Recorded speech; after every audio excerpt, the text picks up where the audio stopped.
Half a day, I'm May Habib from the PNC News Center, coming to you live for Coffee with the Candidates. I'm here with Joe San Agustin, current sitting Democratic Senator looking for his third term re-election to what will be the 36th legislature here on Guam.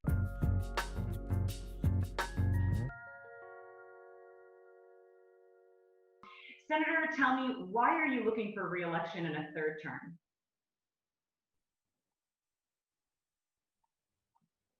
Why am I looking for a re-election? Well, I believe I've served the people of Guam, and I will continue to serve the people. And that's the only reason why I'm running. I mean, that's the only reason why anybody should be running. It's strictly for the benefit of the people of Guam, and to give them and actually make sure that all the services that the government of Guam should be providing to the people does exist. Okay, so if you do get reelected, what are you looking to do? What will your priorities be when you're back into the legislature?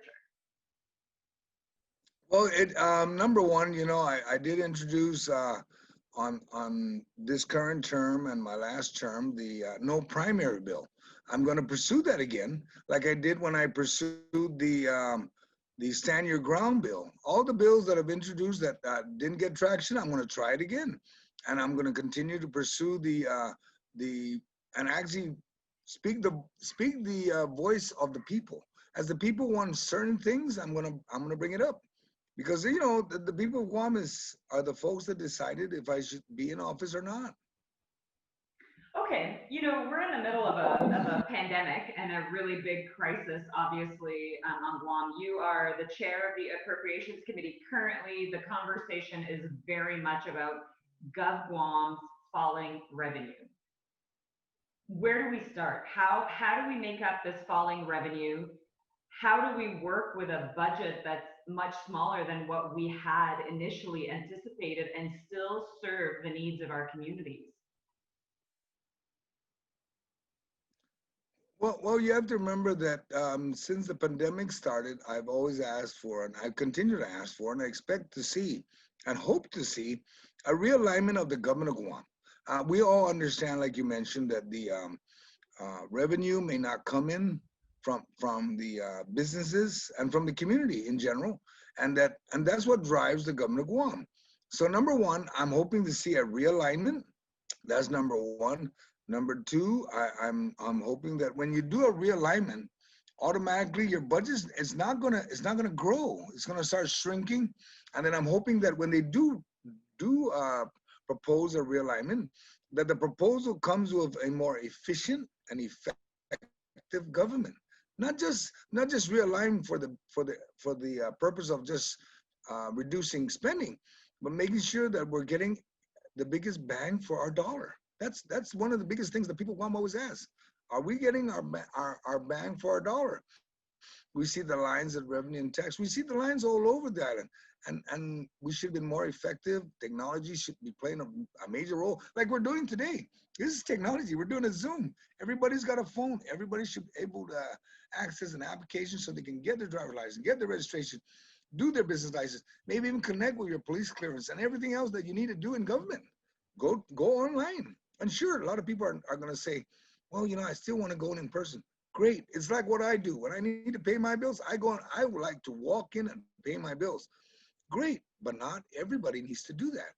And that will just end up streamlining the government and improving the efficiency of the government, because then everybody's online, or majority is online. So when you say realignment, do you just mean introduction of technology, introduction of more services online? Talk to me about what realignment means, and talk to the people really about what realignment means. Well, we need to take a look at it. If we go back in time, the government of Guam has never been as big as it is today. Every day it seemed to see the government just growing. For what purpose? We have to remind ourselves that number one, our first priority is public safety, health, and education. Let's make sure that those three areas are in fact adequately funded, adequately manned, and providing the service that people want. Then every other agency that exists, we start to identify now, do we need all these agencies? Um, and we just have to take a look at all of them because at one point, land management didn't have three directors. You know, Tomorrowland Trust, Ancestral. I have nothing against those having those three, but I have a reservation about funding all three. Do we really need? And there's nothing against the folks that are in that position, but do we really need them? Do we need to fund that? Do we really need deputy directors? Let's take a look at that across the board. We have senior government officials, classified, highly paid classified employees in the GovGuam agencies that should be able to handle as if they were a deputy, but they're not. They're classified employees. I'll give you a good example. You got a revenue and tax, you got a deputy tax commissioner. Do you really need a deputy director? Maybe, maybe not. You can go to the police department. I think at one point they wanted to have a deputy police chief. Do you really need one when you have a police commander? And then you can go down the line on every agencies and just maybe start to take them off and start mandating and making sure every the top of the line high classified employee is performing as he's expected, he or she is expected to do. Because that's why everybody always question, why is there so inefficient? And the only reason why is because it starts from the top. Whoever's the director, if your agency is not performing, it's because you're not performing. I mean, I just hate to call it like that, but call a spade a spade. If you tell me in the legislature's not performing, it's because even though I'm only one of 15, that means I'm not performing, but I'm going to do my best as one senator to do everything I can. So even if we realign, there's going to still be a pot of money that's left over, and there are so many demands on the money, on the GovGuam revenue, whatever is left over, even if you do realign. How will you ensure proper management of those dollars?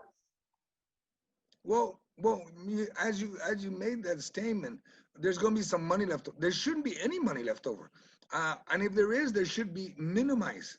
I'll give you a good example.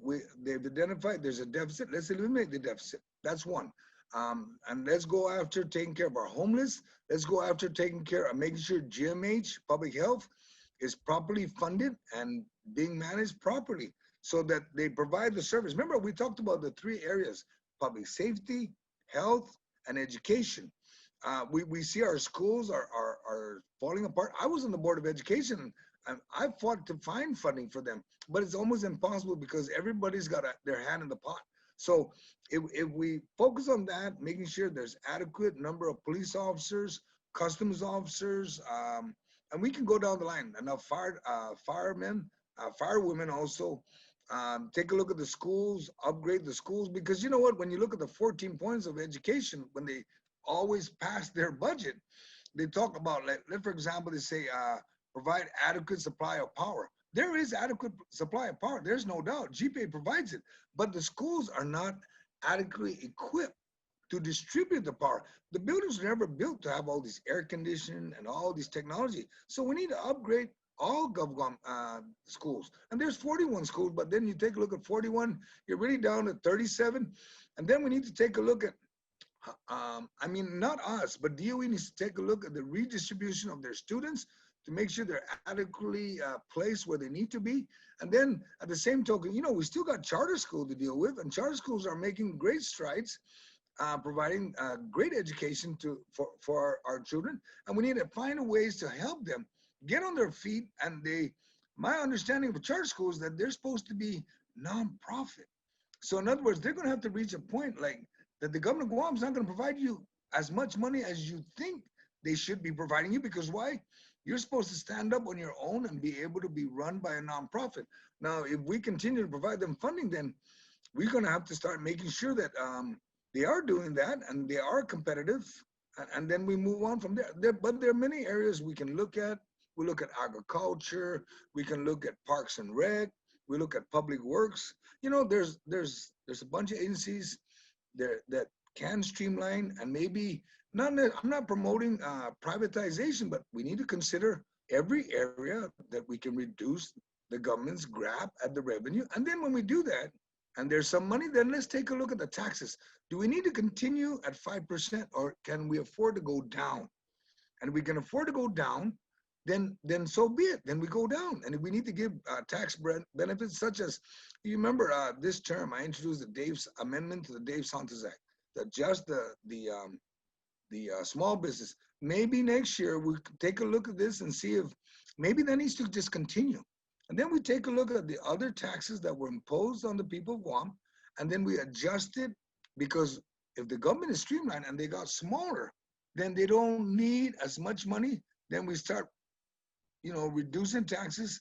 And I'm not going to say we're going to return the money, because you can't return what you already take, but we can reduce the people of Guam's payment into the government. And when you do that, then maybe you can get a nice driver's license. Maybe you can get a nice license plate. Maybe you can go to the parks and you can actually enjoy and not worry about if the bathrooms are broken. At least maybe when you're driving down the road, you're not hitting a pothole. We need to just change the way we're doing this. Yeah, I gotta tell you, Senator, anytime you say lower the taxes, you're definitely gonna have the ear of the voters. So, okay, give me a 30-second pitch of why people should vote for you as we wrap up this interview. Wow, 30-second speech. Wow. Number one, for the people of Guam, I've ran before. I'm running again, and I've always ran for the purpose of serving the people of Guam. I love our island. I love our people, and everybody that has come to my office knows that if you come knocking, I will greet you at the door, or not. My staff will, and we will do everything we can to help you. And I'm number 4 on this upcoming election, so vote for Joe. Thank you. All right, Senator, thank you so much. I'm May Habib with PNC News. We were just talking to Joe San Agustin, current sitting senator and Democratic hopeful for his 3rd term in the next senatorial legislature. Thank you so much. This was Coffee with the Candidates. We'll talk to you soon.